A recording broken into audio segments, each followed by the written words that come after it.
Get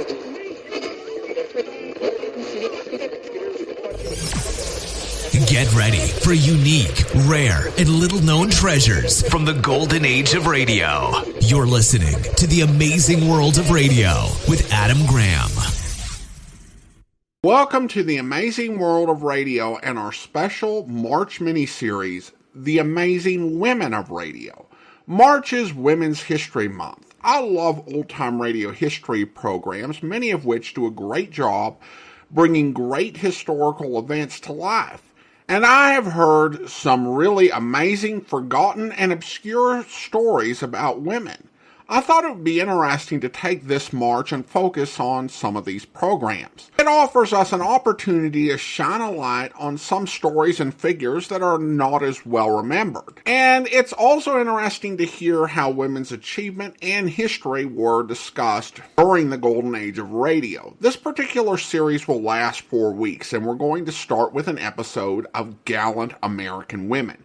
Gallant American Women was a network-supported sustaining program that aired in May of 1939. It told the stories of how women helped shape the nation.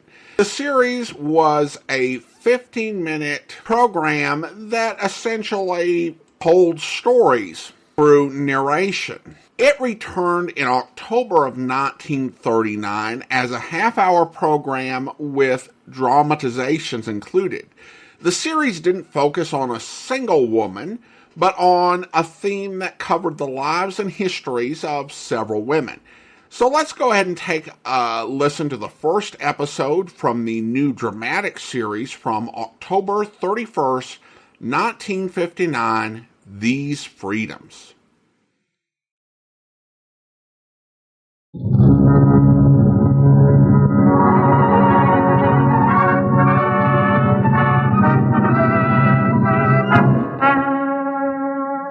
Gallant American Women. This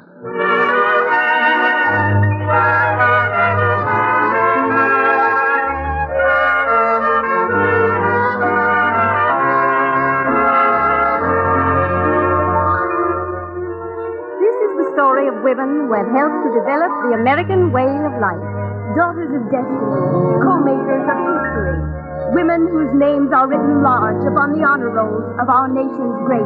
Women courageous who have served and sacrificed, pioneered and persevered. Women whose names, deeds, and claims to fame have often been overlooked. This is their story. 3 centuries of women whose deeds are rooted deep in our past and whose influence will reach far into the future. The story of the pioneer women of today who are blazing the trails of tomorrow. The United States Department of Education and the National Broadcasting Company take pride in presenting the first chapter in this epic tale of women in the making of America.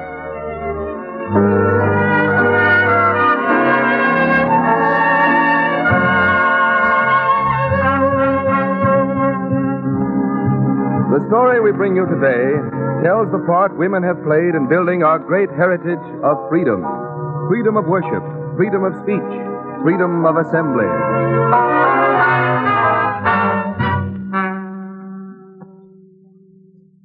Early America itself faced the issue of freedom. Back in 1637, in a little wooden meeting house near Massachusetts Bay, a gray-haired woman, mother of 14 children, faced a council of stern-faced Puritan elders. Anne Hutchinson, you are charged with troubling the peace of this colony on 3 counts. Firstly, you have held meetings of women in your home, a thing not fitting for your sex. But, Governor, Secondly, you have dared to speak to them about religion, a subject reserved for the minds of men. And thirdly, you have expressed opinions contrary to the teachings of our minister, a sin of heresy. I have said only what I think is true. What you think. A woman is not supposed to think, let alone try to teach other women. Then, if it's wrong for me to teach women, why do you call me here to teach the court? Master Hutchinson, have you no power over the unruly tongue of your wife? In all she thinks, in all she says, and in all that she is. She's a dangerous radical. That's what she is. Breeder of heresy. She's a dear saint and a servant of God. Anne Hutchinson, for the last time, I give you a chance to recant. If you refuse, you will be cast out of this colony as Roger Williams was cast out. I shall never recant. I believe that we should all be free to worship as we choose. Little woman. It is the opinion of this court that for her troublesomeness of spirit and the dangers of her cause, Mistress Anne Hutchinson be banished from the Massachusetts Bay Colony as a woman not fit for our society. If there be any elder present who thinks our sister should not be cast out, let him speak. Then, Reverend Wilson. In the name of the Lord and the church, I do cast you out. I deliver you up to Satan as a heathen and a publican, so to be held by all the brothers and sisters of this congregation. Therefore I command you, in his name, to withdraw yourself as a leper out of this church.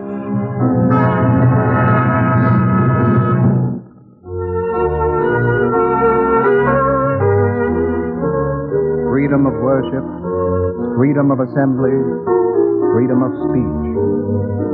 Into the wilderness went Anne Hutchinson, a refugee in search of these freedoms. And with her went her husband and her followers, about 30 families of them, southward to the island of Aquidneck in the tolerant region of Roger Williams' settlement. There Anne Hutchinson established her colony, and there the citizens voted for the first declaration of absolute religious freedom ever made in America.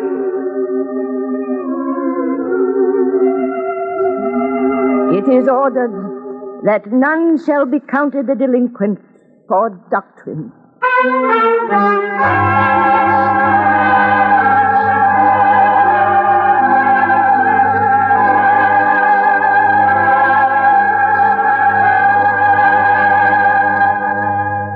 Aquidneck and Providence welcomed refugees of every creed and sect.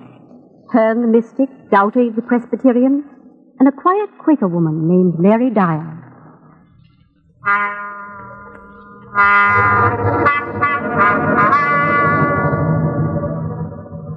1660, and now to Mary Dyer comes word of danger, new danger to tolerance and freedom. Mary, Boston has started another war of persecution. Every Quaker who sets foot inside the city is to be punished with death. Death? Aye. They've been lopping off the ears of Quakers and burning their tongues with red-hot irons. And now this. William, I must go to Boston. I must put their bloody law to the test. You? My own dear wife? No, Mary. William, thou hast always agreed that I should follow the dictates of my own conscience, even when it bade me leave thy faith and turn Quaker. Now, that conscience bids me to go to Boston. Mary, those fiends might actually kill you. Perhaps. If they do, that will put an end to persecution. I must defeat their dreadful law. If not by my life, then by my death.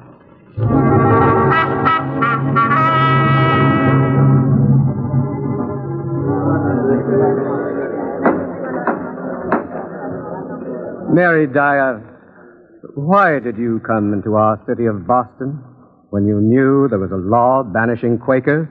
I come to bear witness, Governor Endicott, to the inner light of God in all men's hearts. Your accursed doctrine. Why must you bring it here? Why not go into the wilderness to establish your faith? We did that for ours because we loved it better than friends and home and England. All we ask now is that we may keep it pure. We don't desire your death. Your Honor, I object. Reverend Wilson? You may not desire her death, but I will carry fire in one hand and faggots in the other to burn all the Quakers in the world. Mistress Dyer, have you anything to say before this court passes sentence upon you? I ask that you repeal this dreadful law before it is too late. No, she must die. Let us put it to a vote. Is there any man among you who advises clemency because she is a woman? Then, Mary Dyer, hearken to your sentence. You shall be cast into jail tonight, and tomorrow morning you shall be taken to the Big Elm on Boston Common and hanged until you are dead.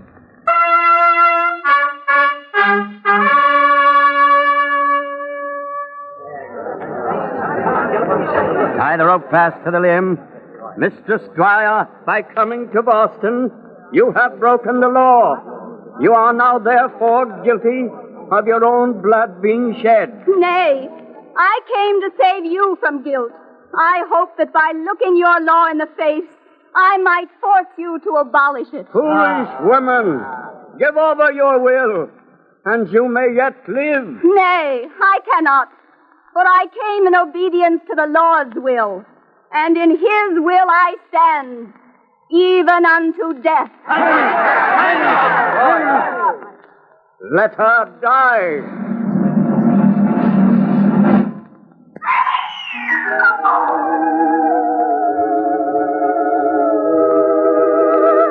Look how she hangs there, like a flag.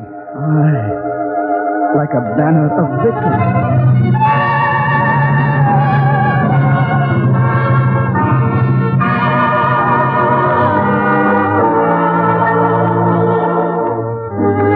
Was a victory, that death of Mary Dyer's. It so roused public opinion against the law that the government was forced to repeal it. Hatred and persecution began to fade from the American scene, making way for a spirit of tolerance such as the world had never known before. And when the new nation was being formed, tolerance was written into the Constitution as one of the citizens' inalienable rights.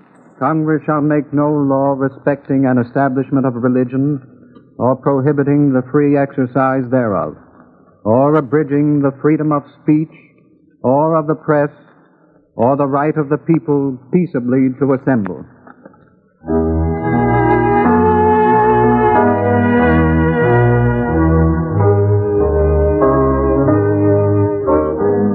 But it was one thing to write these freedoms into the laws of our country, another thing to make them live. Other men and women were to carry on the work begun by Roger Williams, Anne Hutchinson, and Mary Dyer. Women with men, using the press, speech, and assembly to gain greater freedom for America. 1833. In Philadelphia, far-seeing men have formed the first anti-slavery society. A few weeks later, a Quaker woman named Lucretia Mott calls a band of women together for the same cause. But now, when it comes to conducting the meeting of the Female Society, I regret to say that since we are women and have never had any experience in parliamentary procedure, we find it necessary to call a man to preside. But I am happy to say that this man, who knows so much more than we do about such matters, should be one of that persecuted race we mean to set free, Mr. James McCrummell. I thank you, ladies, for this honor. Only one like myself who was born a slave can know what a great honor it is. What a great thing you're doing for my people. May the good Lord bless you for it.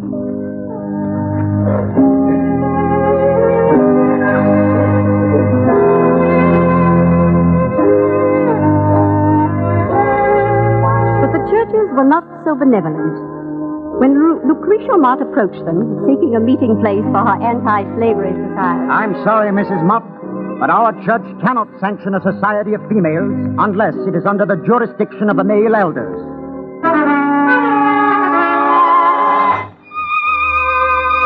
Our church does not approve of this new attitude of the women, this bold freedom, holding meetings and speaking against slavery.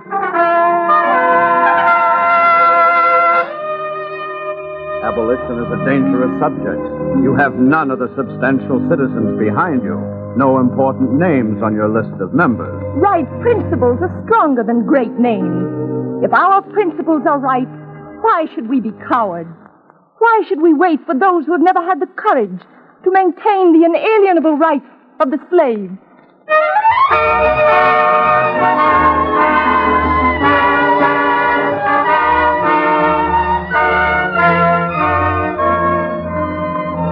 Women working for freedom, thinking, organizing, writing, speaking. 1835. Again from Boston comes word of danger. Danger to the anti-slavery cause, to freedom of speech, to freedom of the press. Today, a mob of rioters broke into a meeting of the Female Anti-Slavery Society in Boston. 8,000 men driving 20 women into the streets. They threatened to tar and feather an abolitionist speaker and to lynch William Lloyd Garrison if he persists in publishing his anti-slavery paper, The Liberator. This time it was a Southern woman who stood ready to champion the cause of freedom. Angelina Grimke, daughter of wealthy plantation owners who had freed her own slaves and moved north to join in the struggle. If persecution is the means which God has ordained for the accomplishment of this great end, emancipation, then, in dependence upon Him for strength to bear it, I say let it come. For it is my deep, solemn, deliberated conviction that this is a cause worth dying for. That declaration, published in The Liberator, launched Angelina Grimke as a leader in the abolition movement. Soon she was addressing public meetings of men and women, claiming greater freedom of speech than any woman since the birth of the nation. And her persecution came too.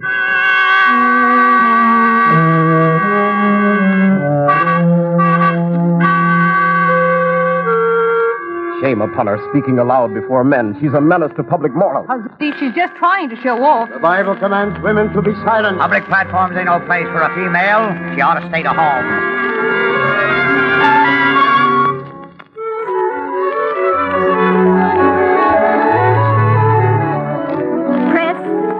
Public opinion, all were against her. Still, Angelina Grimke kept on speaking while her audience grew. Men came to scoff and stayed to listen.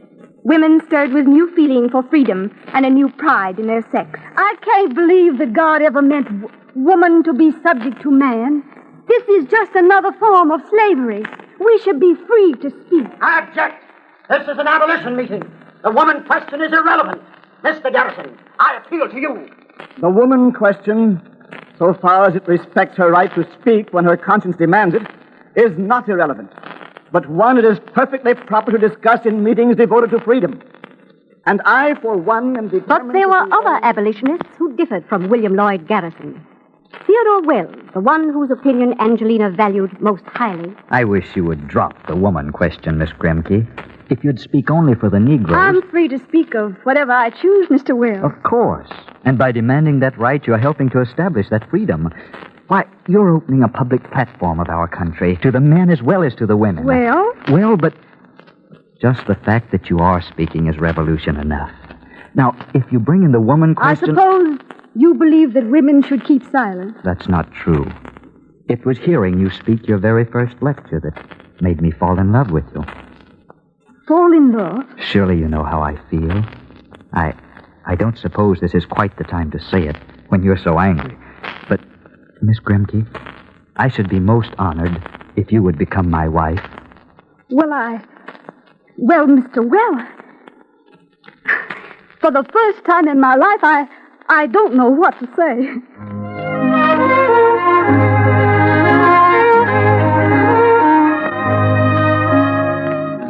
Angelina Grimke and Theodore Wells were married on May 14, 1839, the day of the opening of the new anti-slavery hall in Philadelphia. A hall dedicated to freedom, built by the abolitionists, who had found churches and lecture rooms closed to them. On the opening day, Theodore Wells sent a letter. God grant that your hall may be free indeed. The empty name is everywhere. Free government, free men, free speech, free schools, free churches. Hollow counterfeits all. Free. It is the climax of irony, and its million echoes are hisses and jeers. Even from the earth's end. Free. Blot it out. Words are the signs of things. The substance is gone. Let fools and madmen clutch the shadows.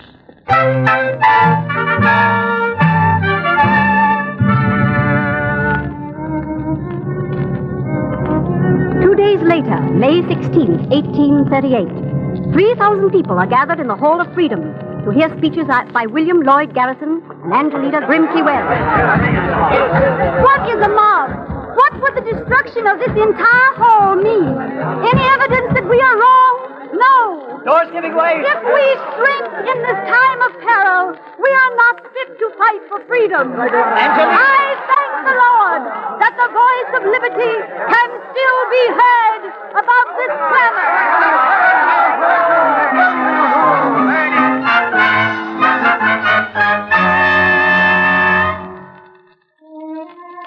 On May 17, 1838, 3 days after its opening, the Hall of Freedom was burned to the ground. And though Angelina Grimke came through the ordeal alive, she was never able again to speak in public. But the voice of liberty could not be stilled. Other women, claiming the same freedom of speech, took up the cry.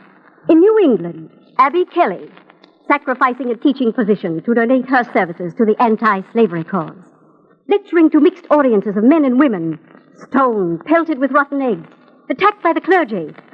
Still she spoke. And then, 1851, another women's rights convention is meeting in a church at Akron, Ohio. Suddenly, a tall, ancient Negro woman marches down the aisle and seats herself on the pulpit steps. For hours she listens, while men argue against women's right to equality. She sees the woman's cause threatened with defeat, hears members whispering to their chairman. Our whole convention is a failure, Mrs. Gage. We can never win against those men's arguments. Women haven't enough intellect to share in the rights of men, any more than the Negroes have. If God had meant women to be equal with men, He would have made the Savior a woman. Women are too delicate. Look, Mrs. Gage, that old Negro woman. She's coming up on the platform. Don't let her speak. It will ruin us. They're hissing her. Every newspaper in the land will have our cause mixed up with abolition and Negroes. Please, ma'am. Please, ma'am, can I say something? Quiet. Quiet, please. This woman requests your courteous attention and the American privilege of freedom of speech. My name's Sojourner Truth. I didn't have no name of my own, so I done picked that one. I means to go about our land and sojourn places and tell the truth. And, children, why there's so much racket and argufying, there must be something out of kilter. That man over there says, he say women's needs to be helped into carriages and to have the best places ever placed, never was. Nobody ever helps me, so give me the bestest place. And ain't I a woman? Look at me. Look at my arms, the muscles, and I can work as well as a man and bear the lash as well. I born the 13 children and see them most all so off to slavery. Then when I cried out with my mother's grief, nobody but Jesus heard me. And ain't I a woman? Then that man yonder in the back, he talks about this thing in the head.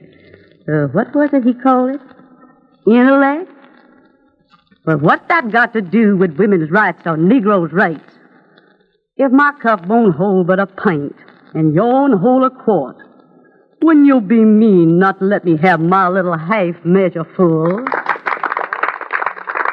Then that little minister man, he say women can't have as much rights as the men, 'cause the Savior ain't a woman.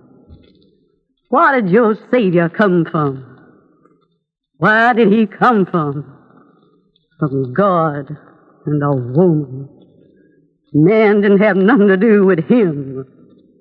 And you there, that blames all your troubles on Mother Eve, isn't the fastest woman God ever made, was strong enough to turn the world upside down all by herself, then all these here women together ought to be able to turn it right side up again. And nowadays, asking to do it, the men better let them.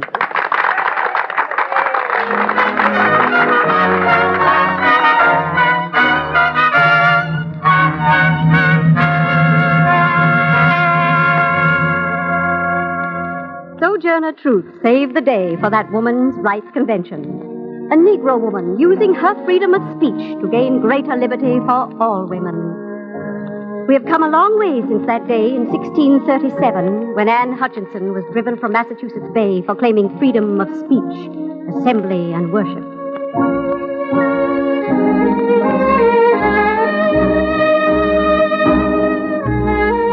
Congress shall make no law respecting an establishment of religion or prohibiting the free exercise thereof, or abridging the freedom of speech or of the press, or the right of the people peaceably to assemble and to petition the government for a redress of grievances.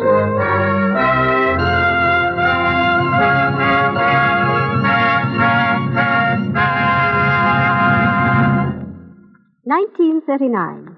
In a little Midwestern town, a country storekeeper leans across the counter to greet a customer. Morning, Mrs. Klein. Mighty nice day we're having. Yeah, sure. Always it is a nice day here in America. And always you talk like a good friend to me. Oh, you are so kind. Shucks, that ain't nothing. All the folks here of ours is friendly like once you get to know them. You and Mr. Klein ought to drop round to the forum tonight. Get acquainted. Forum? What is that? What is that, forum? It's a meeting. Down at the schoolhouse. Teacher fellow from government takes charge. We all talk things over. The arms embargo, taxes, and things like that. And all people can come?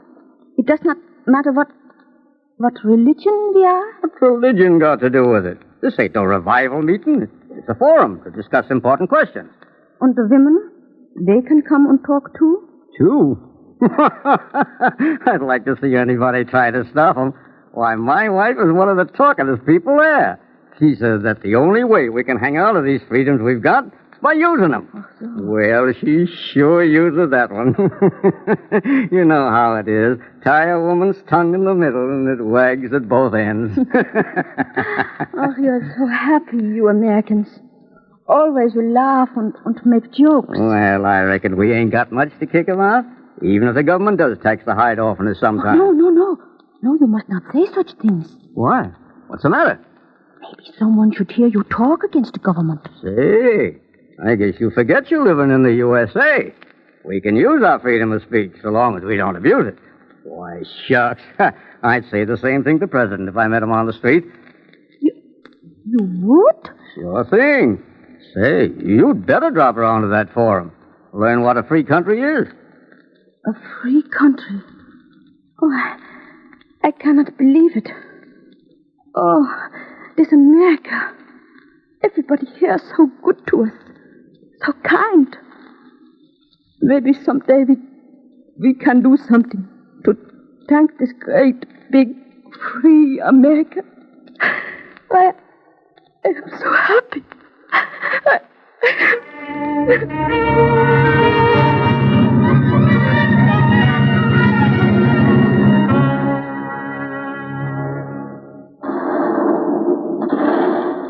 1939. World torn between peace and war. Again to America comes word of danger. Danger to life, happiness, and civil liberty. And again men and women rally to defend the cause of freedom. What can we do, they ask, to save the world from war and maintain these freedoms? And from one of today's gallant American women comes the answer. From the First Lady of our land. To quote from My Day by Eleanor Roosevelt, "We must use our American birthright for freedom and liberty to preserve those things at home which make for peace abroad. We must make democracy work. We must demonstrate that men and women can be trusted to use their freedoms for the good of their country. This is as much a war for the control of ideas as for the control of material resources. We must preserve the ideas and ideals upon which our forefathers founded this nation."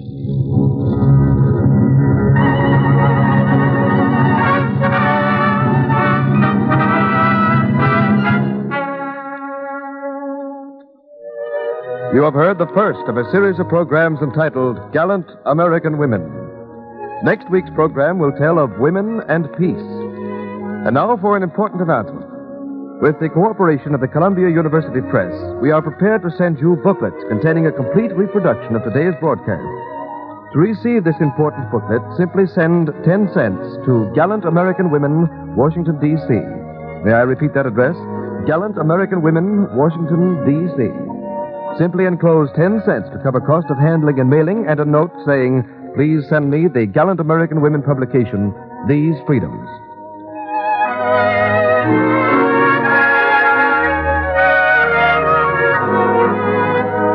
Gallant American Women, an NBC public service feature, is a series of radio dramatizations prepared and presented by the United States Office of Education with the cooperation of the Women's Division of NBC and with the assistance of the Works Projects Administration.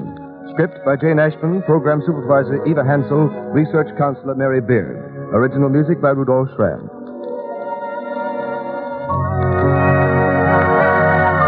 This is the National Broadcasting Company. Welcome back. This was tremendous. And it wasn't just about the history of women, but the history of America and the struggle for freedom. We have an assumption that when people came to the North American continent, they chose to cast off the sort of intolerance and oppression that had existed in Europe. But it was far from automatic. What this brings home is that these ideas, even to the extent they were present during the Revolutionary era, were hard fought and acquired at great cost. I got chills a couple of times. The Mary Dyer story was one I'd not heard before. I think I'd heard vague historical references to the persecution of Quakers, but you never quite realized it was at that level. And the bravery that she showed in going to Boston would have a profound impact for centuries to come.